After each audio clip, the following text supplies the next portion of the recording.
Welcome to Talking Buffalo, featuring conversations with guests from around the world of sports, media, pop culture, and all things Buffalo. With your host, Patrick Moran.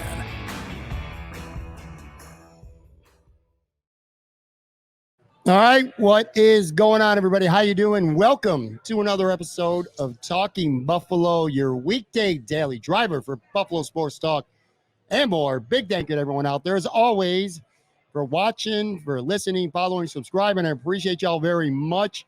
I'm sure you can hear or see some chatter going in the background. I am at Imperial Pizza here in South Buffalo, and I'm joined by a very special guest today, Channel 2 Sports Director now, my man, Jon Scott. What's going on, dude? How you doing? Hey, thanks for having me. I'm not used to being introduced like that anymore. It's only been a couple months. Yeah. It's still getting used to, man. Well, I'm really happy for you, and we'll spend some time talking about that. We'll talk a little bit of Buffalo Bills, too, along the way. Last time I had you here, so this is your second time here at Imperial Pizza, second time doing the show with me here, too.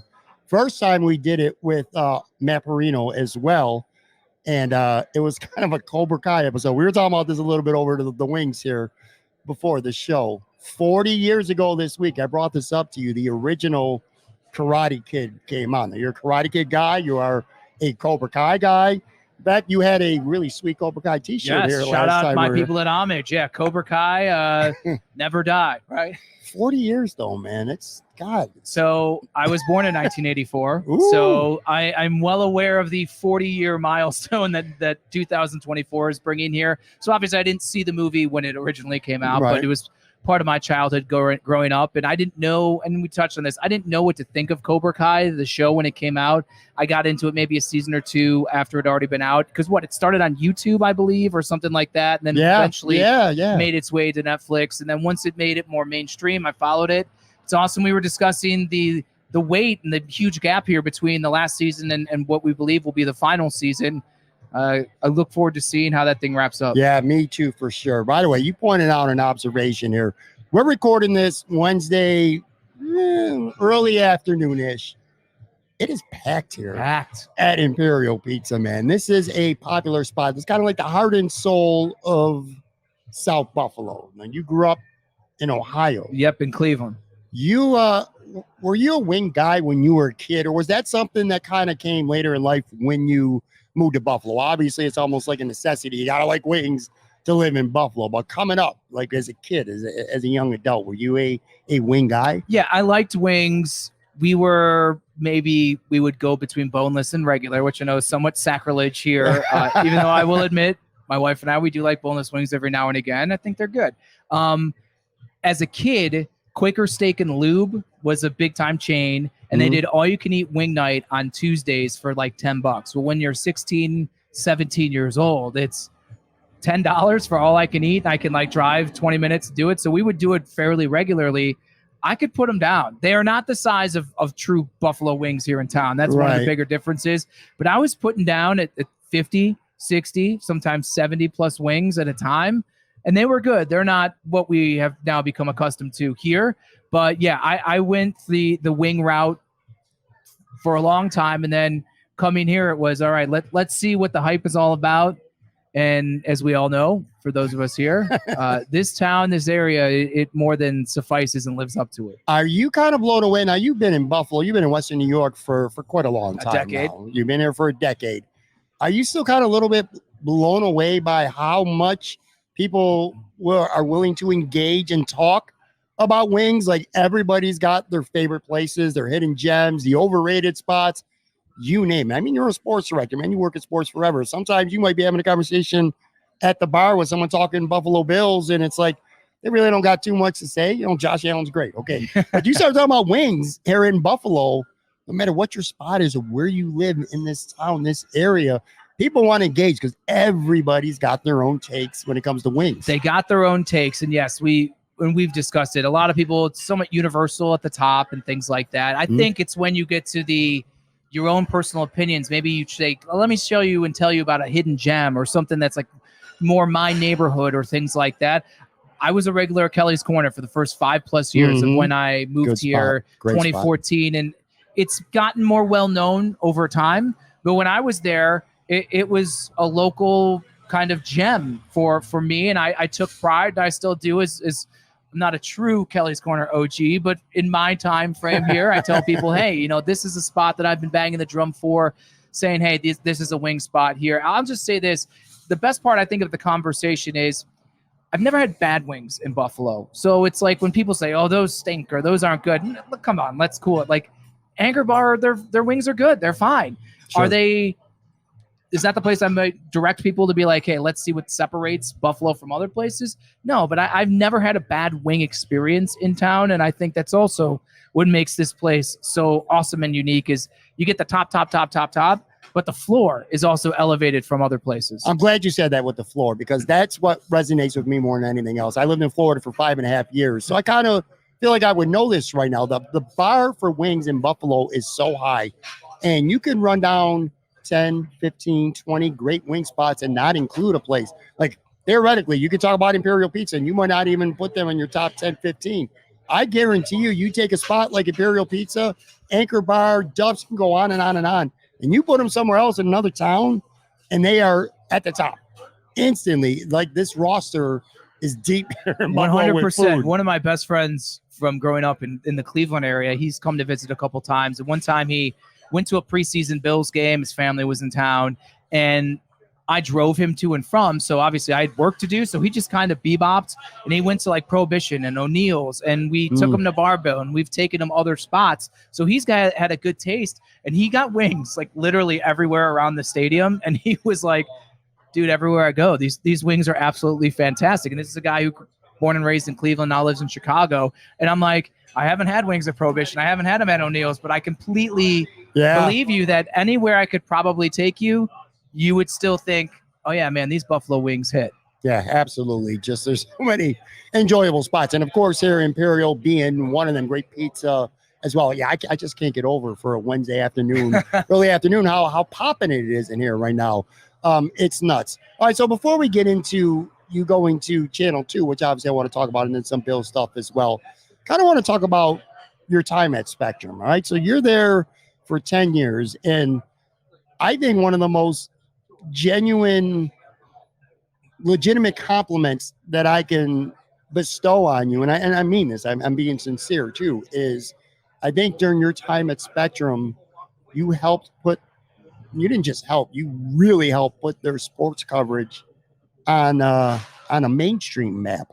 You know, it's always Channel 2 and 4 and 7. I'm talking about the TV stuff here in Buffalo. And Spectrum was just always, at the time, you know, a small afterthought when it comes to sports, at least for sure. But, like, you did an awful lot during your time at Spectrum to put football and just sports in general on that map, along with the mainstream network channels, man. I wanted to commend you for that for anything else. I appreciate that. And I loved my time at Spectrum. 10 years, never, ever imagined that I would have been there that long. I said in my interview back in 2013, 2014, that all my previous television stops, 3 stations, it was like 2 years or less. And I was always jumping. And while that's the nature of the business, I was ready to find some place where I could maybe not set roots forever, like it appears has happened, but develop relationships, both personally and professionally, and develop a brand and build things in a place, which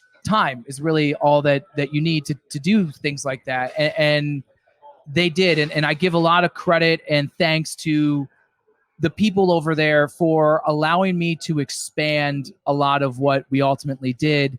In 2017, former news director Ed Bataccio, he went to me and said, hey, what do you think of being a Bills beat reporter? I was covering the team a lot. Like I was there almost every day, but I still would sprinkle in Sabres and some other things. And he asked me, hey, do you want to do that full time? Sure. But he didn't tell me how to do that. And I built the map and took it my own. And that was where I'm like, I'm going to cover the team every single day. And then it started where, hey, I think we should do a post-game show. And it started as like a 15-minute pre-taped thing. And then it was a 30-minute pre-taped thing that was like hours after the game. And then it continued to evolve into a live immediately after the game post-game show where we're in the locker room, we're doing podium, we're getting guys like Fred Jackson involved and things like that. And the numbers and the audience just continued to grow and grow. And then we had the Buffalo End Zone podcast, and it started as a Facebook Live, and then it was a podcast, and it was YouTube. And this was all because of the people over there allowing me and Kevin Carroll, and whether it was Ted Goldberger, Greg Vorse, or Andy Young, to allow us to continue to push and push and push and push. Because anyone over there, to a blessing and a curse, they know I'm a pusher, man. I want to continue to push the envelope and expand. And the platform that we had, being cable, allows us to immediately, unlike the other stations, including the one I'm at now, we can go for an hour plus immediately after the game because we're 24/7. We have endless time to do things like that. And we were able to take what I thought was an advantage for us and our platform and what we had and our resources and use the most of it. And I would not be where I am now in a great spot here at Channel 2 if not for the opportunities and the support and the people I worked with at Spectrum. Talk about, and you hit on this a little bit, some of like the personal relationships that you develop. This Buffalo media market, good, bad, and different, however way you want to look at it, is known as a pretty close-knit community, so to speak. And obviously you've cultivated some great friendships with people from competing networks, print, media, radio, podcast, you name it. Were you a little, coming to this market, were you a little bit surprised at almost like that kind of community feel? And there's competition, don't get me wrong. I'm not saying that there's not competition. Like, you're trying to kick Matt's ass and Josh's ass, and they're trying to kick yours. I told him that last week at golf. I said, I'm glad to be here, and let's go low in the golf course, but I'll support you guys and let you know when you do things well, but I'm here to get you. I'm coming to get you. Right, so, exactly. So I'm not sitting here saying that there's not competition, because absolutely there is. But there's also respectful and often really good personal friendships that you develop. Were you a little bit surprised that you're able to develop some of these relationships, but just kind of speak on like that media community as a whole? Because again, at least from the outside, and I mean, I know a lot of these people pretty well, as you know, and it's a close-knit community. I keep saying that, but it is. I don't think it was that way when I got here. And it's not because I did anything. And it's not like people were mean, but I think there were a little more groupies, segments and things like that. And then maybe through partially just some of us being here a long time and also some turnover. Not saying the people that left were bad. I'm just saying, maybe people you were closer to are gone. So now you have to find other people that either you have dinner with on the road or you're talking with in the media room or at practice and things like that. And you're right. We don't all love each other. We're not all hanging out all the time, but we largely, especially on the Bills beat, have good relationships to where I enjoy going out to dinner, whether training camp. That's one of the best things about training camp and staying up there is having dinner with even the people from Rochester, like Jenna Cottrell and Dan Fates and Mike Catalana and Thad and them. And then even going out to dinner with people that are here, but then again, we don't get to spend as much time, or maybe they don't travel on the road as much as other people do.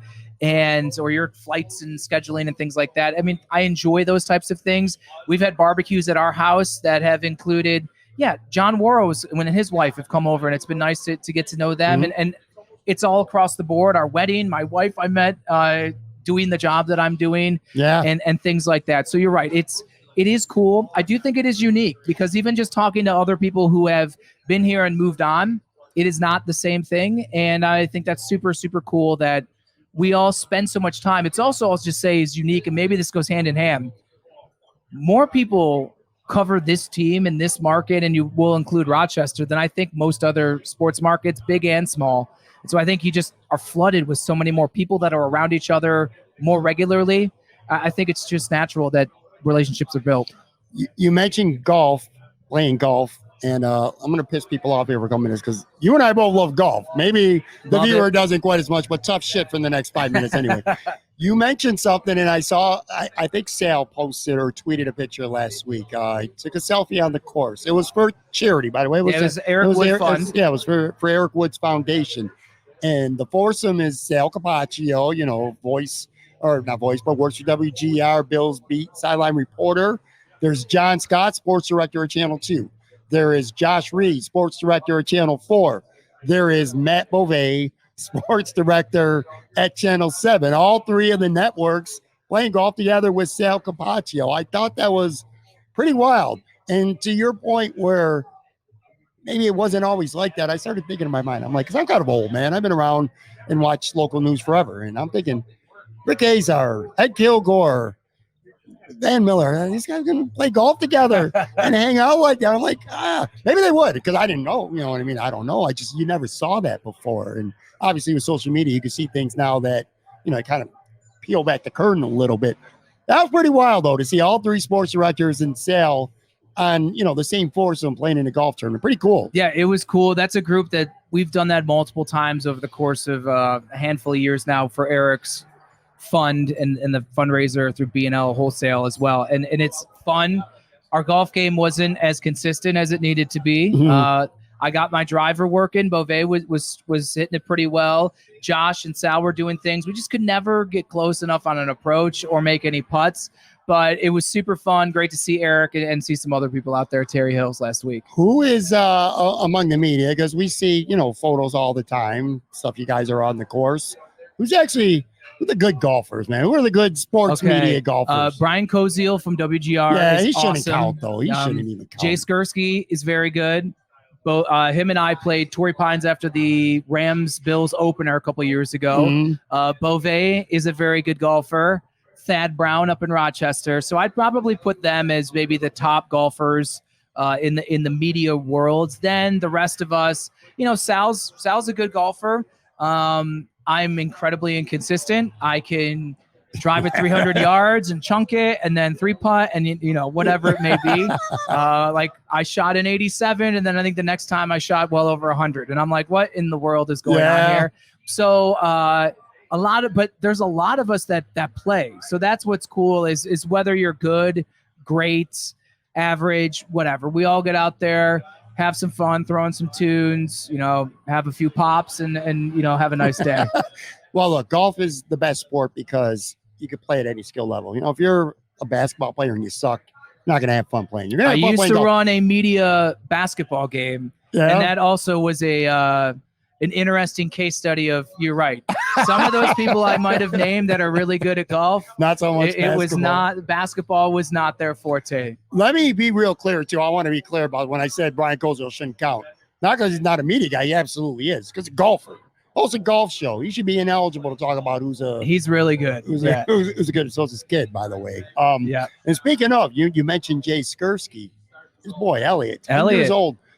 That kid is shooting under par at courses with kids his age. He's winning tournaments with kids his age by literally 10, 11 shots. He won an event a few months ago in my hometown back in Cleveland. And Jay was like, you grew up in Solon, Ohio, right? I'm like, yeah. He's like, we're playing Signature of Solon. I actually was a waiter at the country club a couple months way back in the day before I got into TV. But and he won that event by like 10 strokes. I believe Ben Roethlisberger's kid won that event last year.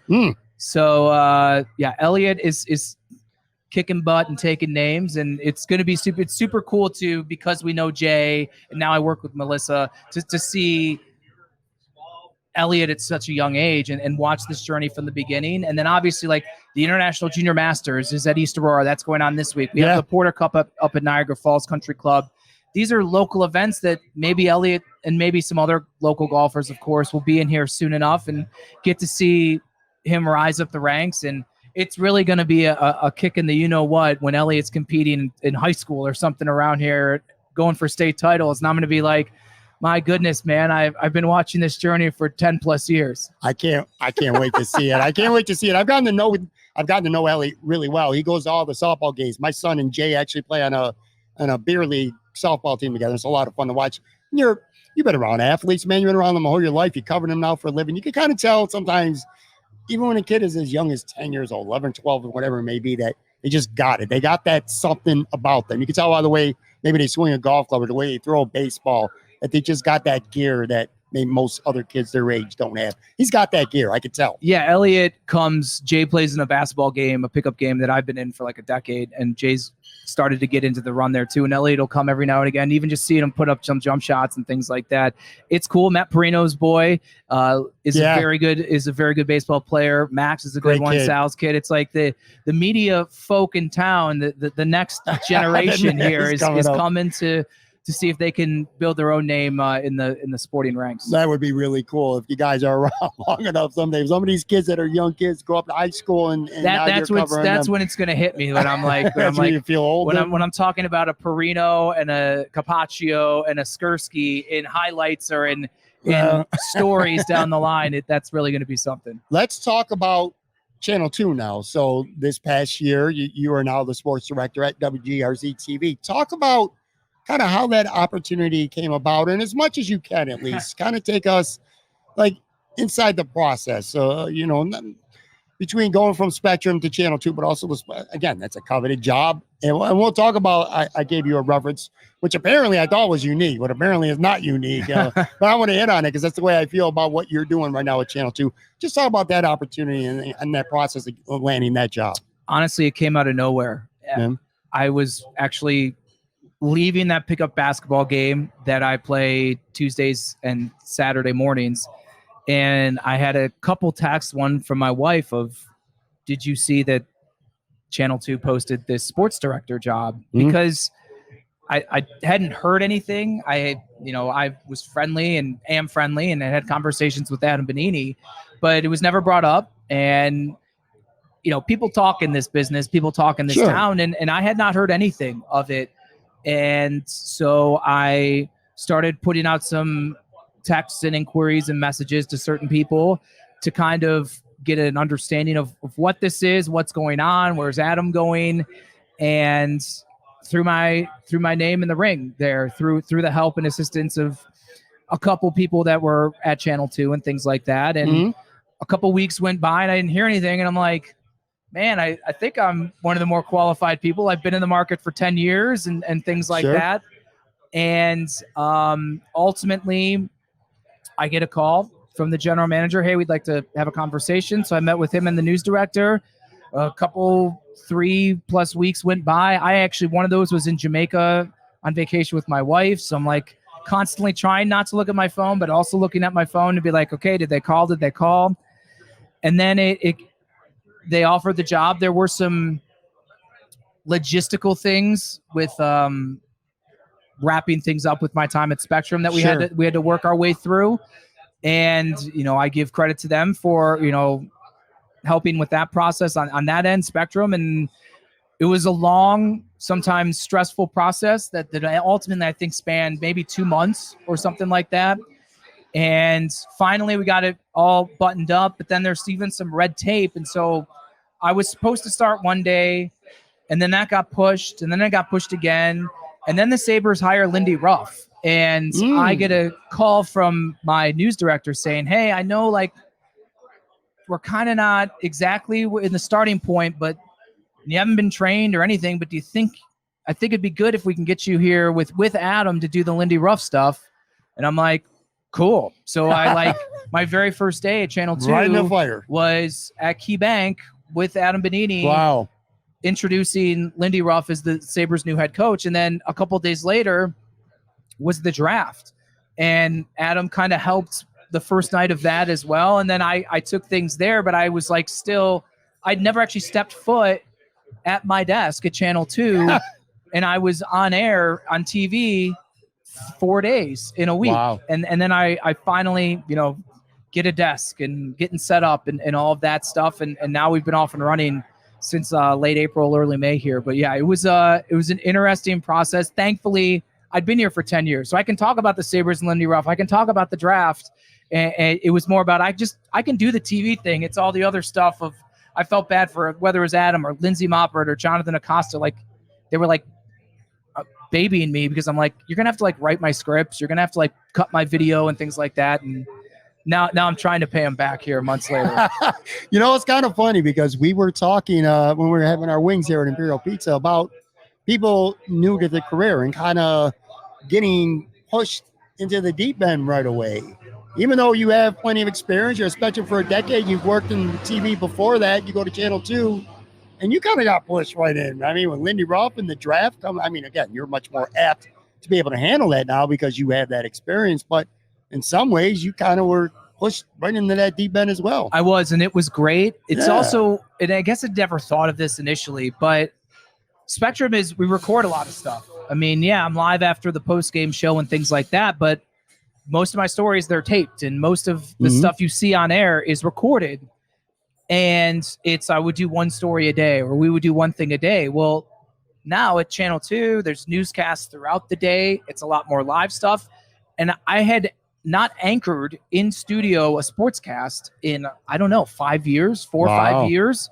Thankfully, I didn't tell them that in my interview. Maybe they would have reconsidered. And so I get in there when I'm finally, comfortable and we're ready to go. And I'm thinking, my goodness, I have not anchored a sportscast. I have not read highlights of a sporting event. I have not done anything in studio live in so long, but thankfully it was like second nature to me. But it was just funny. Like, it's one of these things where you never think about it. And then I get in there and I'm like, my goodness, I've not done like live newscast television in quite some time. I'm here at Imperial Pizza with Jon Scott, Channel 2 sports director. All right. So you get the job. And again, those are some pretty big shoes to fill. I mean, Ed Kilgore, Adam Benini, now Jonathan Scott, and the rubbers that I came up with, I thought it was unique, but apparently Adam kind of hit on you this already, so maybe it's not. But it is accurate, I feel like.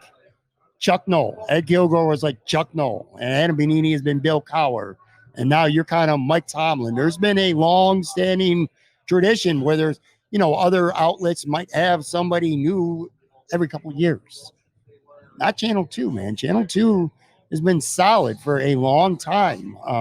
Like I said, big shoes to fill. Adam's not like completely retired either, and he's thankfully still around. He'll be around hopefully for many, many years to come. So I'm not speaking past tense about him, but just saying, taking over the gig, big shoes to fill, man. And Channel 2 just in general, this is not besmirching or talking down about anything else, but I mean, Channel 2 is preeminent. I mean, they're one of the places people go to watch their news every single night. I mean, we do very well in the ratings, and we're fighting to be number one all the time. And in my career in general, I've never really been a part of a station that has been, hey, we know we're competing to be the best and most watched in town. And you're right, that lineage of just two other people in this position before me is a big deal. And I'm not going to say how long I'm going to be here. I don't have any plans on leaving, but it is crazy to think that, to your point of the Steelers, I mean, heck, what would the ratings equivalent be to never being below 500? I mean, if we can keep that run, man, I think Channel 2 might keep me around for a long time. Yeah, Ed was 40 years here, and Adam has been at Channel 2 since almost 20. Yeah. Wow, it's just a long time. Good for them. Good for you as well. Talk about briefly before we get into a couple of Bills things here to wrap up. The people that you're working with now in the sports department, Lindsay and Jonathan. Now, I have not had an opportunity to meet Jonathan. I very much look forward to. So if you happen to be watching or listening to this, plan on me hitting you up. I got to get you on the podcast. I did have Lindsay on not too long ago. First time talking to her, and I came away really impressed for being as young as she is and kind of new to this career. She struck me as somebody really polished, and I enjoyed my conversation with her. But just talk about them two being part of your team now. They're two people that I obviously was observing and seeing from afar of sorts. I mean, I was in the rooms and things like that at Bills and seeing them and sharing the sideline for a couple games when I was doing highlights last season for the Bills with Jonathan, and just seeing Lindsay and things like that. So I knew the talent that I was going to be joining and was going to be able to be working with here. And they're great. They're great to work with. It's great to work with anyone who is open to guidance, who is energetic, who is a go-getter and things like that. And that's what they are. And I think it's been a great combination and union of the three of us of, all right, they've helped guide me and show me kind of how things have been going at Channel 2. I'm coming with fresh ideas and fresh perspective, and I'm actually enjoying the part of helping guide them as well. I've been doing this since 2007, and they haven't. They're still really early in their career. So I have 10 years experience in this market and almost 20 in totality in television, and I've done a variety of things. So I think it's good to have their perspective of, hey, this is what's going to be an adjustment for me of, hey, here's some new voices. Because at Spectrum, Kevin and I worked together for 10 years. Andy, I've known since 2007 in my first job, even when I was an intern the year before. So I'm working with the same people for so long. And it was great. I mean, it was almost like the Jordan Poyer, Micah Hyde. You don't have to say anything. Like, I already know what I'm dealing with here. Yep. And building new things and having new conversations and new perspective has been good for me. It's been good for them. And I think ultimately it's been really good for our product. So Bills training camp starts in a couple weeks. You're new to Channel 2, but you're certainly not new to the Bills beat. So you've been covering camp now for quite a while. As camp's getting ready to get underway, like as a reporter, for you personally, what are like a couple of your biggest pros and cons about going to Rochester to cover training camp every year? This is the point in the year where either everyone gets married or takes vacations or both. I mean, that's just what we do. My anniversary is July 3rd because of we had to fit it in the window of training camp. Jonathan's got a week. Lindsay's got a week. I got a couple coming up. I like going up there, and I kind of touched on it earlier, I like the camaraderie that I get to. The Bills talk about it. Team building, team bonding. Mm-hmm. It happens with the media people, and there's people that either live in Rochester that maybe aren't even in the media anymore, that I get to catch up with and just have those conversations. It's a different vibe. There is something endearing. I don't know how much I'll do it this year, but staying in the dorm room, like I think it's kind of cool. Yeah. I mean, I'm usually so exhausted from getting up so early to either work out or go to practice and then whatever. I don't care that the bed's a less than desirable dorm bed, like whatever, man. I'm crashing, the AC's blasting. It's, get my 7-8 hours, whatever. So I kind of find that endearing as well. It's also like a cool way to start the season again, of like, we're getting away. It's a different feel. Yeah. Camp drags a little bit, even though it's been shortened, but I really like it. Would I enjoy them not going? I would say only in the capacity of I live 12 minutes from the stadium. So instead of being away, and you would lose though the hanging out with people, and it would probably make it maybe catch up a little sooner into the regular season of, my goodness, we're doing the same stuff, we're going to the same places. You at least get a 2.5-3 week reprieve of that with going to Fisher.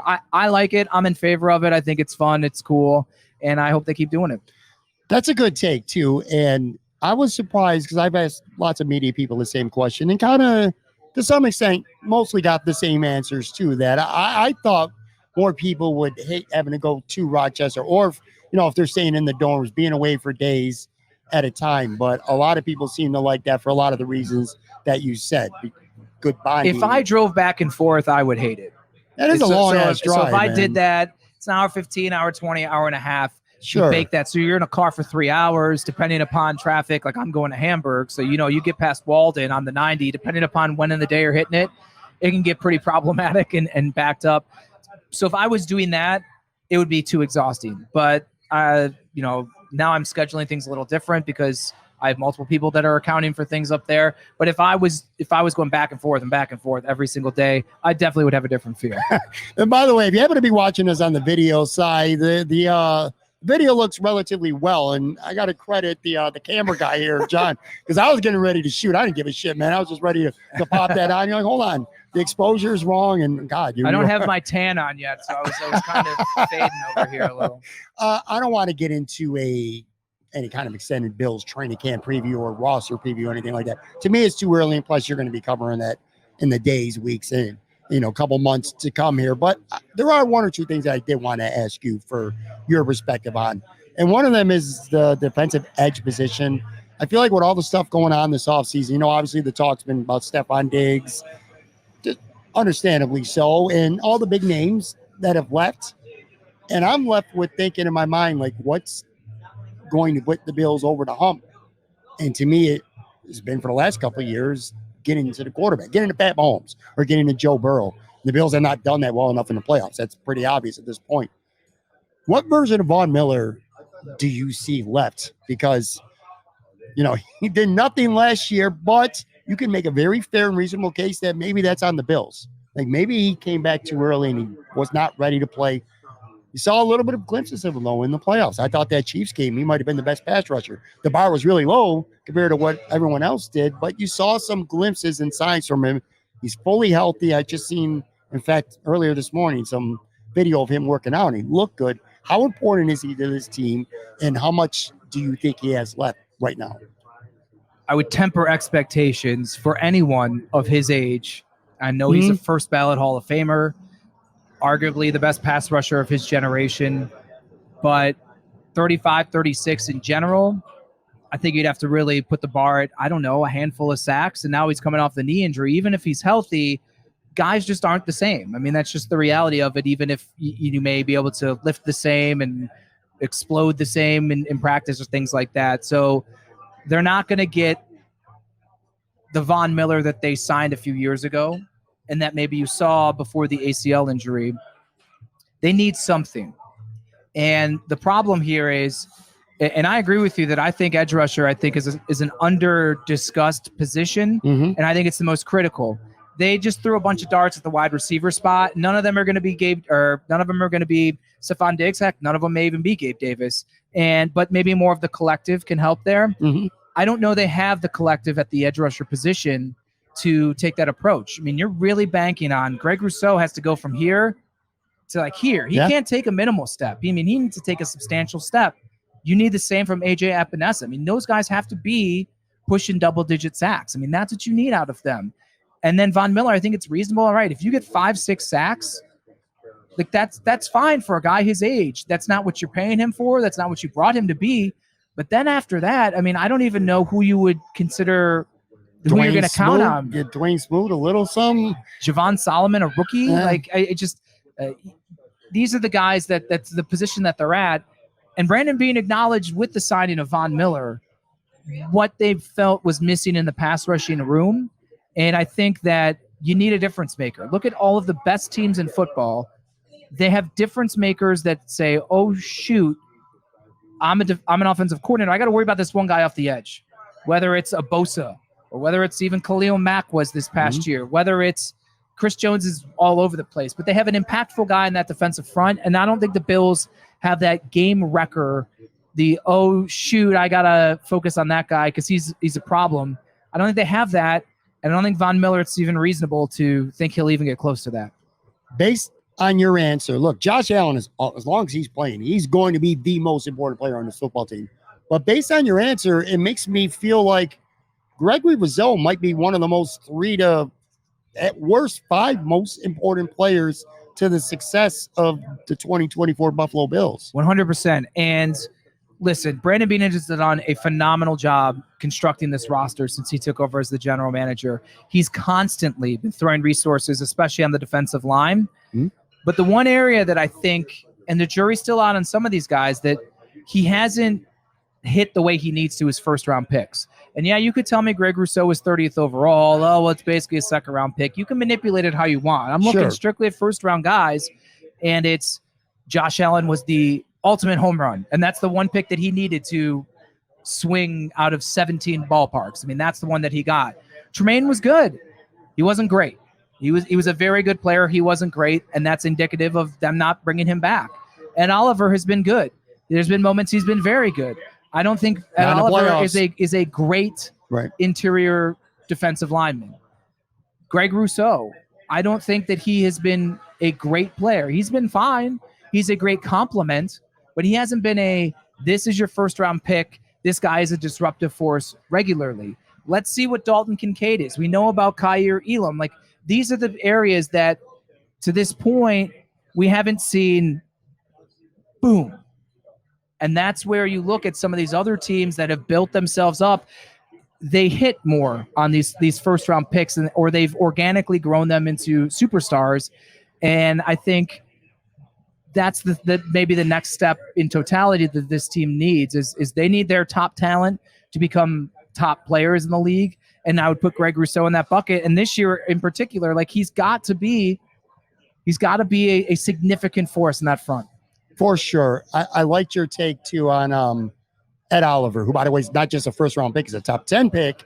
And he's good. And he's been very good at times. But to me, if you're going to be a great player, you got to step your game up in the playoffs. And I feel like you can overanalyze the Bills to the end of the earth. At the end of the day, the difference between the Bills and the Chiefs, to me, has been Mahomes and Allen have both played great. Josh Allen's played good enough to win most of the time in the playoffs, minus the Bengals game a couple of years ago. But besides that, the difference is guys like Chris Jones and Travis Kelce, those secondary guys who might be a little quieter in the regular season, they always step up in the playoffs. Where the Bills have had guys like Ed Oliver and Tremaine Edmonds and Stephon Diggs who have lit it up in the regular season and kind of, I don't want to say face plant in the playoffs, but the level of play has not been the same in the playoffs. That's why I think that's so important. Need your stars to be stars at the biggest moments of time. And you're right. I would agree. I think it's incredibly fair and honest that Allen is probably the only one who has been at least at or around that level. Yeah. In 13 seconds, obviously, was when he was at his shooting star moment. But the rest of the time, he did things that put the team in position to win, and he needed help from others. Yeah, for sure. You mentioned tempered expectations with Von Miller. What are your expectations as a rookie for the Bills' first pick early in the second round, Keon Coleman, going into this season right now? Tempered expectations. I mean, wait and see. I also don't know the opportunity he's going to get. I just tend to think the offense is going to look different than we've ever seen it with the Bills, with Allen. And I think it's going to be more of a collective. I don't think it's going to be we're funneling a bunch of passes to one particular player. And that may help Keon. I think it may help him maybe take some of the pressure off and be like, hey, go catch 40 balls for 600 yards. And like, that's fine for your rookie season if you've got the collection and collaboration of Shakir and Kincaid and Samuel and whoever else ultimately ends up in that wide receiver room. I think, yeah, if you get 40 to 50 catches for 600 to 700 yards, like I think that would be a very good and solid and fair rookie season from Keon Coleman. If he does better than that, awesome. Like if he's popping or if it's a little inconsistent, but you see these moments that are like, okay, the guy's got it in him. Maybe we just need to get some better pieces around him.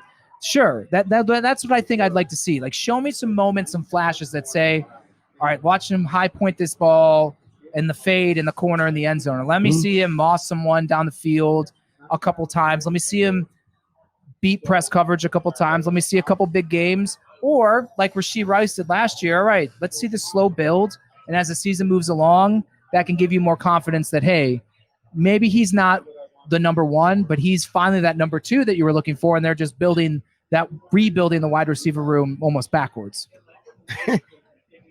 The good people of South Buffalo must know that Jon Scott's here in the building, because I am not exaggerating. You can see it on the video side. There's quite literally a line to get in here on a Wednesday afternoon.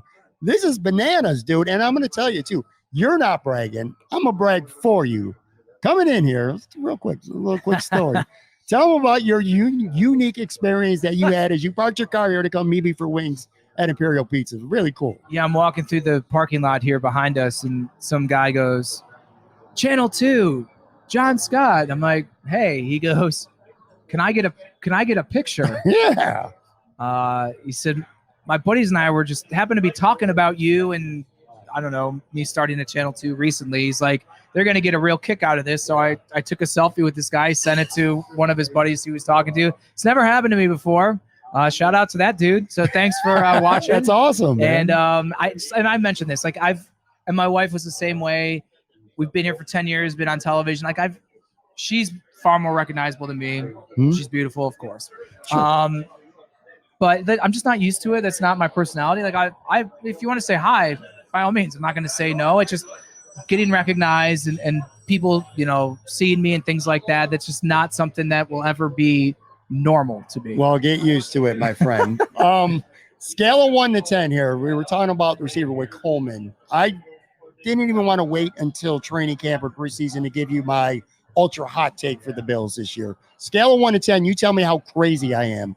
My hot take is this. MVS is going to have more receiving yards this season than Keon Coleman. Not saying Keon Coleman is not going to be a great player in the future for the Bills. He won't, he'll develop into a good player. That's not what I'm saying. But this year, 2024, MVS maybe don't even make the team. Who knows? And my take is he's going to have more receiving yards than Keon Coleman. Am I crazy? No, I don't think you're crazy at all. Like I said, I think it's going to be a collective. My hot take would be, I don't think the Bills have a 1,000-yard receiver this season. Agree, yeah. And, they only had one. It was Stephon. And I think Josh Allen still, in the passing offense, can still be good, great, proficient.